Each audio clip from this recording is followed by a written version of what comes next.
നേരെ മായാ ബസാറിലേക്ക്. പണ്ടൊരിടത്ത് ദ്വാപരയുഗം എന്നൊരു കാലം അവിടെ ഒരു ദ്വാരകാപുരി ഉണ്ടായിരുന്നു. ഇപ്പോഴത്തെ ദ്വാരകയല്ല കേട്ടോ, അന്ന് ലൈവ് സ്ട്രീമിങ്ങോ ഇൻസ്റ്റഗ്രാം റീൽസോ ഒന്നും ഇല്ലാത്തൊരു കാലം. അവിടുത്തെ പ്രധാന താരങ്ങൾ ആരൊക്കെയാണെന്നറിയോ?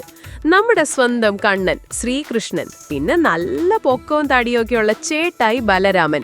ഇവര് രണ്ടാളും വന്ന് ദ്വാരക ഭരിക്കുകയായിരുന്നു. ഇവിടെ ഒരു ക്യൂട്ട് ലവ് സ്റ്റോറി ഉണ്ടായിരുന്നു. കൃഷ്ണന്റെ അനിയത്തി സുഭദ്രയുടെ മോത് അഭിമന്യു, ഹീറോയിൻ ആണെങ്കിൽ ബലരാമന്റെ ഓമന മകൾ ശശിരേഖ. കണ്ടാലൊരു മാച്ച് ഫിക്സിംഗ് പോലെ. ചെറുപ്പം തൊട്ടേ കളിച്ചും ചിരിച്ചും ഒക്കെ നടന്നു വരാ. അതുകൊണ്ട് ഇവരെ തമ്മിൽ ഒരു കല്യാണം ഉറപ്പിച്ചിരുന്നു. ഒരു പക്ക അറേഞ്ച്ഡ് കം ലവ് മാരേജ്. പക്ഷേ എല്ലാ നല്ല കാര്യങ്ങളിലും ഒരു വില്ലൻ ഉണ്ടാവുമല്ലോ. ഇവിടെ നമ്മുടെ വില്ലൻ ദുര്യോധനൻ. പുള്ളിക്കാരന്റെ കണ്ണ് ബലരാമന്റെ സ്വത്തിലായിരുന്നു. ശശിരേഖയെ എന്റെ മോൻ ലക്ഷ്മണകുമാരന് കെട്ടിച്ചു കൊടുക്കാം, അപ്പോ ദ്വാരകയുടെ സ്വത്തെല്ലാം എന്റെ കയ്യിലാവും എന്ന് കരുതി പുള്ളിക്കാരൻ ബലരാമനെ സ്വാധീനിച്ചു. പാവം ബലരാമൻ ദുര്യോധനന്റെ തേനിൽ പൊതിഞ്ഞ വാക്കിൽ വീണുപോയി. അഭിമന്യുവിന് കൊടുത്തിരുന്ന വാക്കൊന്നും ഇപ്പം നടക്കൂലെന്ന് ഒറ്റയടിക്ക് പറഞ്ഞു. അപ്പോഴത്തെ അവസ്ഥയൊന്ന് ആലോചിച്ചു നോക്കിയേ. ലവാണ്, പ്രപ്പോസലാണ്, പക്ഷെ കല്യാണമില്ല. അയ്യോ, നമ്മുടെ അഭിമന്യു ആകെ ഡൗൺ ആയി. അവന്റെ ഡ്രീംസ് ഒക്കെ തകർന്നുപോയി. മോൻ വിഷമിച്ചിരിക്കുന്ന കണ്ടപ്പോ സുഭദ്രയ്ക്ക് സങ്കടം സഹിക്കാനായില്ല. കൃഷ്ണനും സത്യഭാമയും ഒക്കെ അവളെ ആശ്വസിപ്പിക്കാൻ നോക്കി. അപ്പൊ സത്യഭാമ ഒരു ഐഡിയ പറഞ്ഞു. നമ്മുടെ ഭീമന്റെ മോൻ ഘടോത്കജൻ ഉണ്ടല്ലോ, അവനൊരു മായാവിയാണ്. നമ്മുടെ പണിക്ക് അവനെ വിളിച്ചാലോ?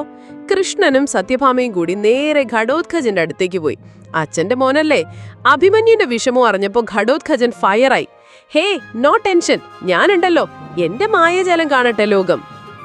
അവൻ നേരെ ദുര്യോധനന്റെ കൊട്ടാരത്തിലേക്ക് ഒരു മായാ ശശിരേഖയെ ഉണ്ടാക്കി വിട്ടു.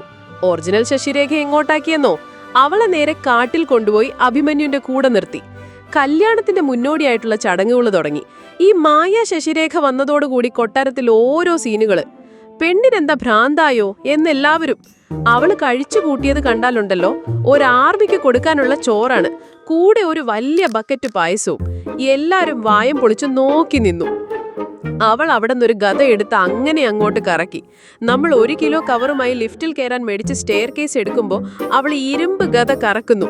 ലക്ഷ്മണകുമാരനാണെങ്കിൽ പേടിച്ചു വിറച്ചുപോയി. അയ്യോ, ഈ പെണ്ണിനെയാണോ ഞാൻ കിട്ടാൻ പോകുന്നേ എന്നവൻ നെഞ്ചത്ത് കൈവച്ചുപോയി. അവളുടെ മായാജാലം അവിടം കൊണ്ട് തീർന്നില്ല. ലക്ഷ്മണകുമാരനെ അവള് പന്നിയാക്കി. ചിലപ്പോ തന്നെ പല രൂപങ്ങളിലാക്കുന്നു.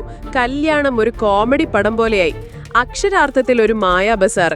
ദുര്യോധനനും കൗരവരും ആകെ നാണം കേട്ടു. സ്റ്റാറ്റസ് പോയി. അവസാനം നമ്മുടെ കൃഷ്ണൻ വന്ന് കാര്യങ്ങളൊക്കെ തുറന്നു പറഞ്ഞു. ദുര്യോധനൻ ചതിക്കുകയായിരുന്നെന്ന് ബലരാമന് മനസ്സിലായി. എല്ലാം ശുഭം. അഭിമന്യുവും ശശിരേഖയും സന്തോഷമായി ഒന്നിച്ചു. ഘടോത്കജന്റെ മായാജാലം കണ്ടോ, എല്ലാം ശരിയാക്കി. അങ്ങനെ ആ കാലഘട്ടത്തിലെ ഏറ്റവും വലിയ ബോക്സ് ഓഫീസ് ഹിറ്റായ ഈ സിനിമ പ്രേക്ഷകരെ ചിരിപ്പിക്കുകയും ചിന്തിപ്പിക്കുകയും ചെയ്തു.